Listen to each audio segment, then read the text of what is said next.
they evidently don't know the heart behind the songs.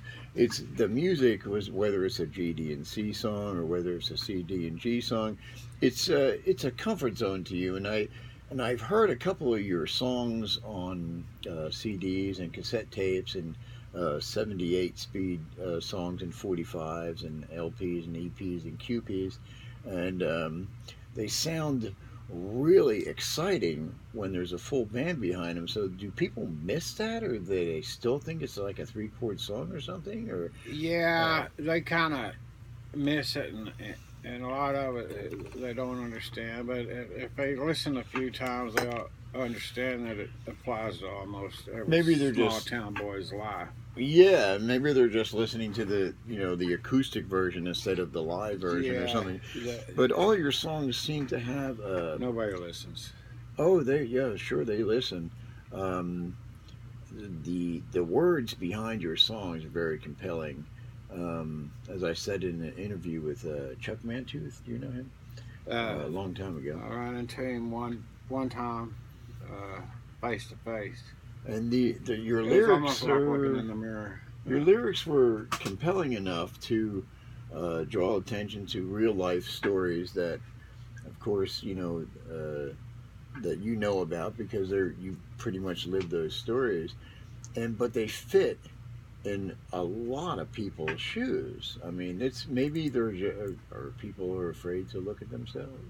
You think? Well, yeah, and I've always had a little bit of inferiority complex, which I think everybody's got that inside them, and they try to cover it up a lot. That's the reason I wrote "Seems I'm Out of Place." But That was a very good song. uh, You got a lot of good feedback on that from the national organization, didn't you? I did, and everybody wants me to come and record it in their studio, and I just, That's but a nobody studio. ever really says when. That's a studio 7 strings or something in Lawton, isn't it? Seven Oklahoma? strings. Yeah, you need to patronize them guys. Those are Oh, they're pretty good. good. They do some good stuff. Well, I turned 59 just the other day. Oh, It's kind of funny how time slips away and everything changes kind of slowly if you look around. right, right, right.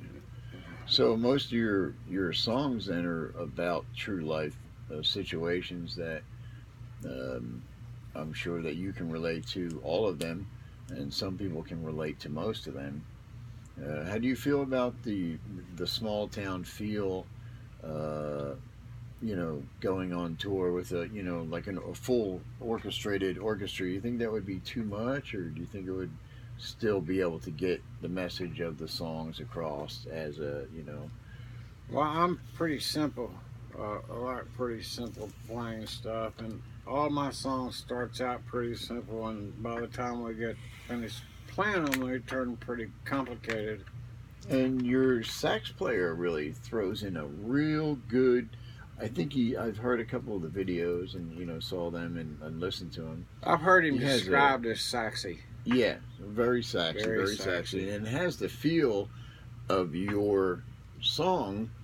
It just brings out the heart in it, and I think that has a lot to do with It does. It does. gathering the right sounds, It and does have a feel good sometimes you have a piano feel. song. I heard a song, Soda Pop and Lyrica with I wrote the the Soda piano song. Pop and Yeah. Lyrica. They asked me to come down and play for the 4th of July down at the celebration at Sterling. And so a couple of days before that, I wrote this song about how people like to gather around when the stuff's happening. They like to gather around, come to town, and have a good time. And it just hit me that everybody's addicted to something. Maybe it's Lyrica prescribed from the doctor for fibromyalgia or Soda. neuropathy or whatever, and then everybody's addicted to sodas, and it just kind of just kind of a feel good, goofy little funny Well, true song. how did your songs start?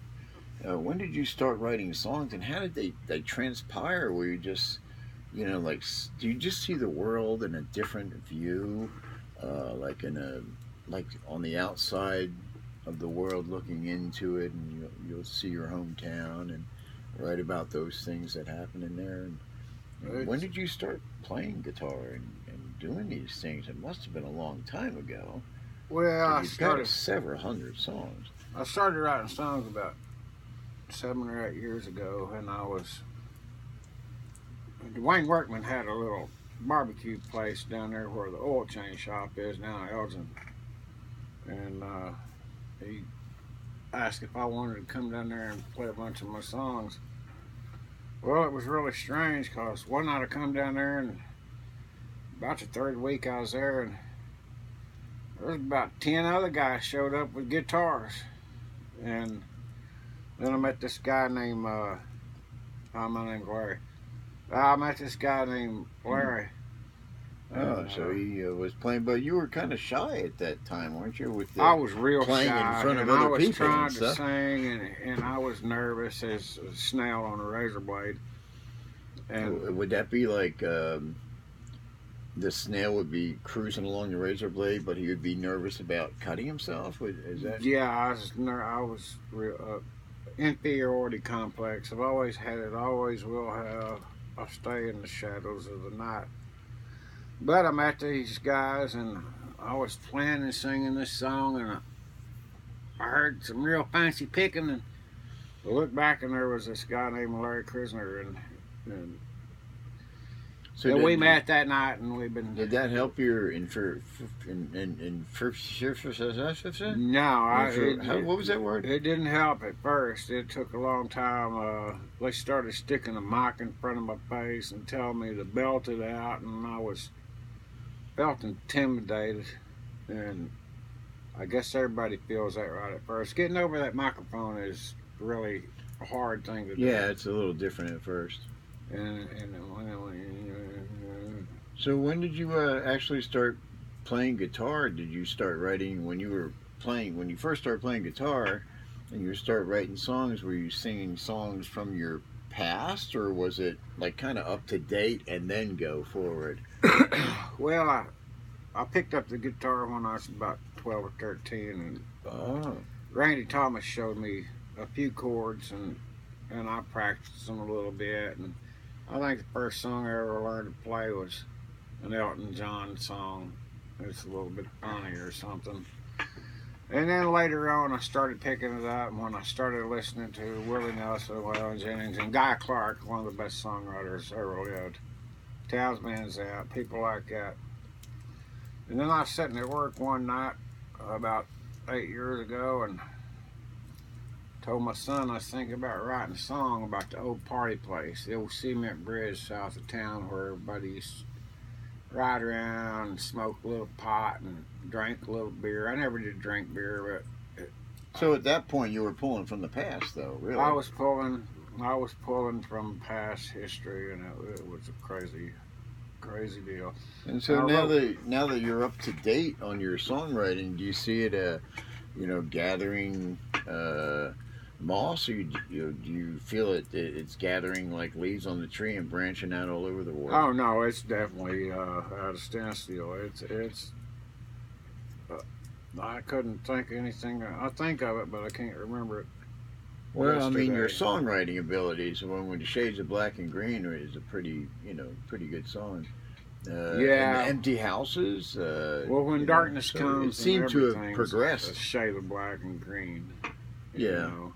And that Empty Houses song, that turned out to be a good song. I remember going and visiting my kinfolks down on the creek, and I look back now, and nobody lives there, and the houses are all broke down, and no windows. So I wrote a song called Empty Houses. And that was, how many years ago was that? That was about 4 years ago, I reckon. And some of your songs have things about, things that are happening nowadays, and like you had some things are from the past, and they're mixed in with the nowadays. So it's all taken primarily from, personal experiences. because you probably had a woman like this one girl, and she probably nearly gave you a heart attack or something, and I've been that's there someone. before. Yeah, this Yeah, one I've is. been there before, and I don't play any cover tunes. I'm not a cover tune guy. I just play what I write, and I've heard I you. can remember the words. And I heard a recording of a Phil Sampson song. I guess that wouldn't be quite a cover tune, but that would be a friend covering a friend's song. Phil Sampson wrote some pretty good songs. I do a few Phil Sampson songs. One of my favorites is Abraham. Of course, everybody knows I loved him every one. And but yeah, he gave me a CD years ago, and I listened to it and listened to it. Actually, it was a cassette tape. A cassette tape. And I listened to it, 90 minutes worth of stuff, and I had every song down, but now I only remember like 2 of them. Well, some of your songs are quite it tells a story that most people can relate to. You know what I mean? I ain't going back. Feeling sorry for myself. Feeling sorry for myself. A pretty good song. Everybody goes through that once in a while. You know what I mean? And it starts off as a real slow, feeling sorry for, but by the end of the song, it's pretty much rocking. And but it's still got a little bit of blues connotation in it. Even though we're rapping and ripping and tearing and all kind of stuff, it's still got that blue inside feeling, dying. So country would be like pretty close to blues. Folk. I don't know what you call this. Small town. What would you call yourself? Sandhill. I don't know. There's really no label for my music. I always thought of it as, kind of a country blues folk feel good about yourself kind of tune, which is bizarre because in your earlier days and you felt intimidated, and now you play with all kinds of musicians, and you just don't seem to care as much now. You're not as intimidated. You know who you are. You know your songs. You don't play cover tunes. Everybody plays, Sweet Home Alabama, Last Dance for Mary Jane, and I don't even know the words. I see headlights, Ride Me Baby, Why somebody do something. Well, that was down around Copperhead Road, wasn't it? But yeah, I used to listen to David Allan Coe. I listened to Waylon Jennings. I'm a big Waylon Jennings fan. Well, who was the push behind your music, do you think? How did that all transpire? Guy Clark. Most of my songs are pretty much Guy Clark type songs. And most people hadn't heard of Guy Clark, but he wrote Heartbroke. He wrote Desperados Waiting for a Train. And he wrote all kinds of stuff for the big people in Nashville, So when you were traveling around doing things, I'm sure the lights of Albuquerque had glanced to your eyeballs somewhere, because they really kind of made an impact on you. Well, if you ever come back from California and come into Albuquerque about 3 in the morning and you see them lights, that's a view you'll never ever forget. It's just quite a sight to see. So did you just write that song on the road, or did you just come home and write that song and then I actually wrote it remembered it pretty much on the road and try to remember it. Good place to write songs, huh? Yeah, you can do more thinking on the road. The only thing, it's hard to write it down while you're driving. You got to try to remember it.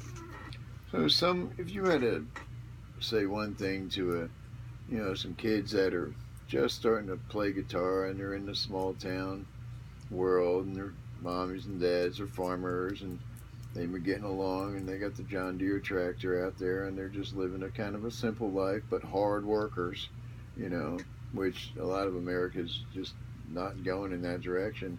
Kids are pretty much on their computers, their cell phones. They don't know how to work anymore. The kids that are real workers and they're not afraid of that.